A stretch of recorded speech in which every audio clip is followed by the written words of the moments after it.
அன்பு சொந்தமான மீனராசி சொந்தங்களே, வாழ்க்கைய எப்படி எப்படியோ வாழணும். ஆனா கரெக்ட்டா வாழணும். எல்லாருக்கும் மரியாதை குடுக்குறீங்க. எல்லாருடைய உணர்ச்சிக்கும் மதிப்பு குடுக்குறீங்க. உங்கள புரிஞ்சுக்கிறாங்களோ, புரிஞ்சுக்கலையோ, அவங்கள நீங்க புரிஞ்சுக்க ட்ரை பண்றீங்க.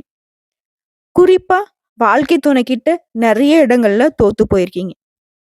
சொந்த பந்தங்கள் முன்னாடி நெறைய இடங்கள்ல அசிங்கப்பட்டாலும் சரி, அவமானப்பட்டாலும் சரி. இப்ப வரைக்கும் பல வருஷம் போராட்டத்துக்கு அப்புறம் கொஞ்சமா வளர்ந்து நிக்கிறீங்க. அதையே சொந்த பந்தங்களால தாங்கிக்க முடியல.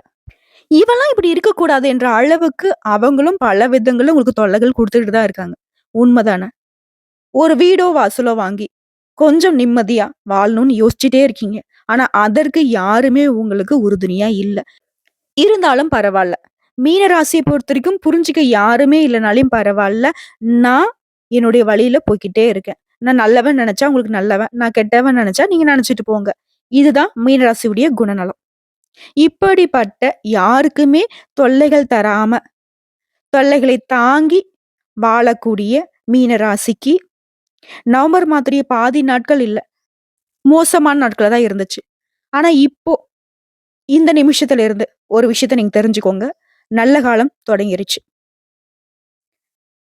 ஒரு வார்த்தை இருக்கு. கடைசி வரிகள்ல கூட உங்களுக்கான வெற்றி எழுதப்பட்டிருக்கலான்னு சொல்லிட்டு. அந்த மாரி தாங்க. அடுத்தடுத்து வரக்கூடிய இந்த வருஷத்துடைய கடைசி நாட்கள்ல கூட நீங்க வெற்றியாளராக வலம் வர போறீங்க. வருஷம் முழுக்க செய்ய முடியாத விஷயத்த கூட இந்த கடைசி காலகட்டத்துல செய்து முடித்து சாதனையாளர்களா வரப்போறீங்க. இந்த வருஷம் முடியறதே உங்களுக்கு நிம்மதியும், நிறைவையும் கொண்டு முடியுங்க. அது எப்படி? சில கிரகங்களுடைய மாற்றத்தின் காரணமா சில யோகமான காலகட்டம் உருவாகி இருக்கு. அந்த யோகம் என்ன? எந்தெந்த கிரகங்கள் எங்கெங்க உட்கார்ந்திருக்காங்க? அவங்களுடைய குணாதிசயங்கள பொறுத்து மீன ராசிக்கு எந்த மாதிரியான பலன்கள் தெளிவா பார்க்கலாமா? திருக்கணித பஞ்சாங்கத்தின்படி நல்லதும், கெட்டதும் உங்களுக்கு நவகிரகங்களுடைய அமைப்பினால தாங்க நாங்க சொல்றோம். அப்படி பார்க்கிறப்போ சூரிய பகவான் நவகிரகங்களின் முதல்வன்னு சொல்லக்கூடிய சூரிய பகவான் துலாம் ராசியிலிருந்து விருச்சிக ராசிக்கு மாறி இருக்காரு. ஆல்ரெடி விருச்சிக ராசியில புதன் பகவான் கூட்டணியில இருக்காரு. இதை பொறுத்தும் புதாதித்ய ராஜயோகம் உருவாகி இருக்கு. அடுத்ததா சனி பகவான். சனி பகவான் இத்தனை நாளா வக்ரகத்தில இருந்து வக்ர நிவர்த்தி ஆகியிருக்காரு. தன்னோட சொந்த ராசியிலேயே அது கும்ப ராசியிலேயே வக்ர நிவர்த்தி அடைஞ்சிருக்கிறதுனால சஷயோகம் ஏற்பட்டிருக்கு. இந்த 2 யோகம் தான் உங்களுக்கு நல்ல காலத்தை ஆரம்பிச்சு வச்சிருக்கு. அடுத்ததா மத்த கிரகங்கள் எங்கெங்க இருக்காங்கன்னா, சூரிய பகவான் விருச்சிக ராசியிலும், செவ்வாய் பகவான் கடக ராசியிலும், புதன் பகவானும் விருச்சிக ராசியில சூரியன் கூட தான் கூட்டணியில நிக்கிறாரு. ரிஷப ராசியில குரு பகவானும், சுக்கிர பகவான் தனுசு ராசியிலும் நிக்கிறாங்க. சனி பகவான் கும்பத்திலும், மீன ராசியில ராகு பகவானும், கன்னி ராசியில கேது பகவானும் இருக்காங்க. இத அடிப்படையா வச்சுதான் உங்களுக்கான பலன்கள் அமைஞ்சிருக்கு. பார்வையால பலன்களை அள்ளித் தரக்கூடிய குரு பகவானை அதிபதியா கொண்ட மீன ராசிக்காரங்களே. குரு பார்க்க கோடி நன்மைதான். ஆனா அவரு எனக்கு அதிபதியா இருந்து என்னங்க பிரயோஜனம்? நெறைய கஷ்டம் தான் பட்டுட்டு இருக்கேன். இருந்தாலும் ஏதாவது ஒரு விதத்துல மத்தவங்க என்ன வீழ்த்தணும்னு நெனச்சாலும் வீழ்த்த முடியாத இடத்துல தான் நிக்கிறேன். ஒத்துக்கிறீங்களா? அந்த விஷயம் உண்மதானே. அந்த ஒரு பாயிண்ட்ல கூட நீங்க வெற்றியாளரா இருக்கீங்க. அவங்க எவ்ளோ தொல்லைகள் குடுத்தாலும், நீங்க அவங்க நெனச்சாலும் தொட முடியாத இடத்துல தான் நிக்கிறீங்க. இது உண்மதானே. உங்கள பொறுத்தவரைக்கும், இப்போ உங்க ராசியில சூரிய பகவான் 9ஆம் வீட்ல அமர்ந்திருக்காரு. இதனால வீட்ல பெண்களுக்கு நகை நட்டு வாங்கக்கூடிய யோகமான அமைப்பு இருக்கு. அதே நேரத்துல கொஞ்சம் கடன் பிரச்சனையும் தலை தூக்குறதுக்கு வாய்ப்பு இருக்கு. இப்ப என்ன பண்ணும்? தேவையான செலவு என்ன? தேவையில்லாத செலவு என்னன்னு பார்த்து திட்டமிட்டு செலவு பண்ணணும். வரக்கூடிய பணத்த கையிருப்புல இறுக்கி பிடிங்க. தெய்வ பக்தியில மனச அதிகமா செலுத்துவீங்க. தைரியமா செயல்படுவீங்க. வீண் தொல்லைகள் உங்கள விட்டு விலகி போகும். உறவுக்காரங்க விஷயத்துல உங்களுக்கு இருந்த கோபம் விலக்கி வச்சுட்டு அனுசரணையா நடந்துக்க போறீங்க. என்னதான் கோபம் இருந்தாலும் அத எல்லாரும் இருக்கக்கூடிய இடத்துல நீங்க காட்ட மாட்டீங்க. அதே மாதிரி உங்களுடைய கோபத்த உங்க செயல்பாடுகள் தான் வைப்பீங்களே தவிர்த்து வஞ்சகமான பேச்சு பேசுறதோ, இல்ல வஞ்சகமான செயல்பாடுகளில் ஈடுபடுறதோ எப்பவுமே மீனம் பண்ண மாட்டீங்க. சோ எல்லா விதங்களையும் உங்களுக்கு சாதகமான காலகட்டம் தான். நீங்க மத்தவங்களுக்கு பாடம் கற்றுக் கொடுக்கக்கூடிய அளவுக்கு நல்ல காலம்னு வச்சுக்கோங்களேன். அடுத்ததான் சந்திர பகவானுடைய இடம்பெயர்ச்சி அப்படிங்கிறது உங்களுக்கு தொழிலுக்கு சாதகமா நிக்குது. சொந்தமா தொழில் செய்றவங்க, இல்ல கூலி வேலை செய்றவங்க, என்ன வியாபாரம் செய்தாலும் சரி, பொருளாதார ரீதியா உங்களுடைய நிலை உயர்ந்து நிக்குது. வியாபாரம் செய்றவங்க வெற்றிகரமா வியாபாரத்த நடத்துவீங்க. லாபமும் உண்டு. நில விற்பனையில நல்ல லாபம் பார்ப்பீங்க. அடுத்து செவ்வாய் பகவான பொறுத்தவரைக்கும் உங்க ஜாதகத்துல 5ஆம் இடத்துல நிக்கிறாரு. உடல் ஆரோக்கியம் சம்பந்தப்பட்ட பயம் விலகும். விரும்பிய நண்பர்களோட, நெருங்கிய உறவுக்காரங்களோட விருந்து நிகழ்ச்சிகள்ல கலந்து கொள்வீங்க. குடும்பத்தோட குதூகலமாக இருக்க போறீங்க. அரசாங்க ஒப்பந்தங்கள் உங்கள தேடி வரும். உங்களுடைய பாதையில முன்னேற்றம் உண்டு. அடுத்த புதன் பகவான பொறுத்தவரைக்கும், உங்க ராசிக்கு 9ஆம் வீட்ல இருக்காரு. துணிச்சலோட தொழில்ல முதலீடுகளை அதிகரிப்பீங்க. சின்ன வியாபாரமோ, இல்ல பெரிய வியாபாரமோ சிறப்பான லாபம் உண்டு. போட்டி பந்தயங்கள்ல உங்களுக்கு தாங்க நல்ல பலன்கள் கிடைக்கும். தீய எண்ணங்கள் அப்படிங்கிறது உங்களுக்கு சுத்தமே ஆகவே ஆகாது. தீய நண்பர்களையோ, தீய பழக்கம் கொண்டவர்களையோ பக்கத்துல சேத்தாதீங்க. அப்படி வந்துட்டு தெரிஞ்சோ தெரியாமலோ அவங்கள பக்கம் வச்சிருக்கீங்க அப்படின்னாக்கா, அதனால அவமானங்கள சந்திக்கிறதுக்கு வாய்ப்புகள் அதிகம். பார்த்து சூதானமா இருந்துக்கோங்க. அடுத்த குரு பகவான பொறுத்தவரைக்கும் உங்க ஜாதகத்துல 3ஆம் இடத்துல அமர்ந்திருக்காரு. இவர பொறுத்தவரைக்கும் உங்க ராசிக்கு அதிபதி இல்லையா? இவரால வேலையில மாற்றம் உண்டாகும். வெளியூருக்கு போவீங்க.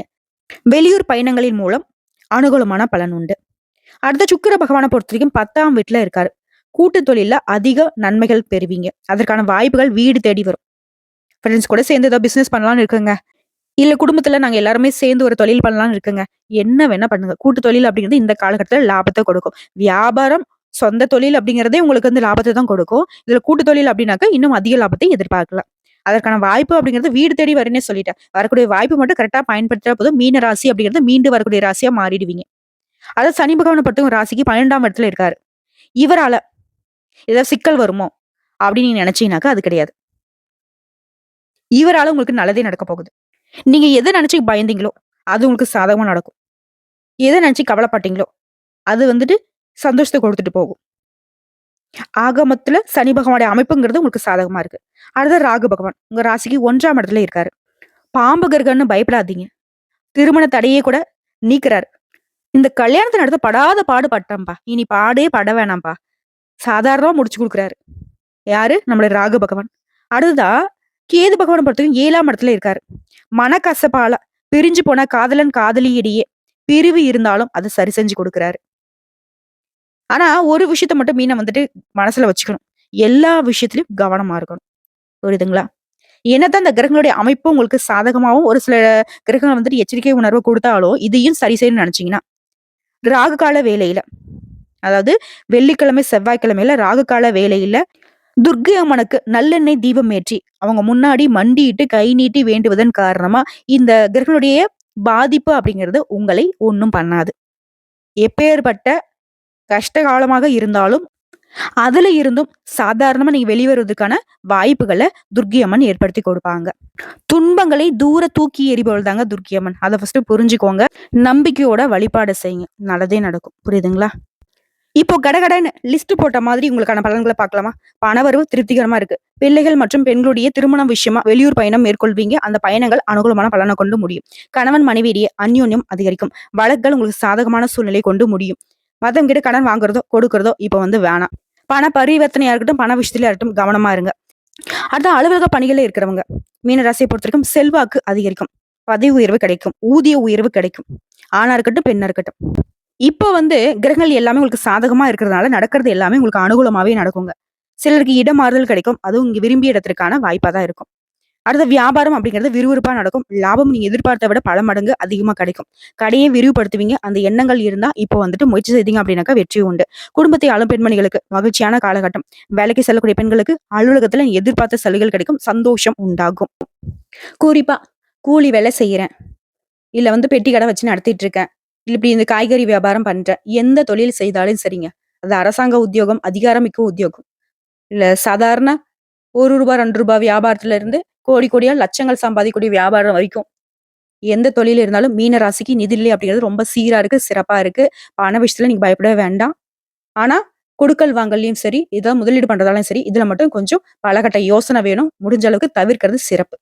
மத்தபடி எல்லாமே சாதகமா தான் இருக்கு. உங்கள பொறுத்தவரைக்கும் அதிர்ஷ்டம் தரக்கூடிய எண்கள்னு பார்த்தோம்னாக்கா 1, 3. அதுவே நீங்க அனுதினமும் வழிபாடு செய்ய வேண்டிய தெய்வம்னு பார்த்தோம்னாக்கா சண்முக கடவுள். யாரு? முருகப்பெருமான் தாங்க. அனுதினமும் முருகனை வழிபாடு செய்ய தினமும் காலையில வீட்டுல பூஜை அறையில தீபம் ஏற்றி 27 முறை ஓம் முருகப்பெருமானை போற்றி போற்றி இவருடைய நாமத்தை சொல்ல நல்லது நடக்கும். நல்லது மட்டுமே நடக்கும். வந்த கஷ்டங்கள் கரைந்து போகும். வரக்கூடிய கஷ்டங்கள் விலகி போகும். கடவுள் உங்களுக்கு துணை வருவாங்க. வேலுண்டு வினையில்லை, மயிலுண்டு பயமில்லை. கந்த கடவுள் இருக்கு, கருணை மூர்த்தி இருக்கு. கவலை இல்லாத வாழ்க்கை மீன ராசிக்கு உண்டு.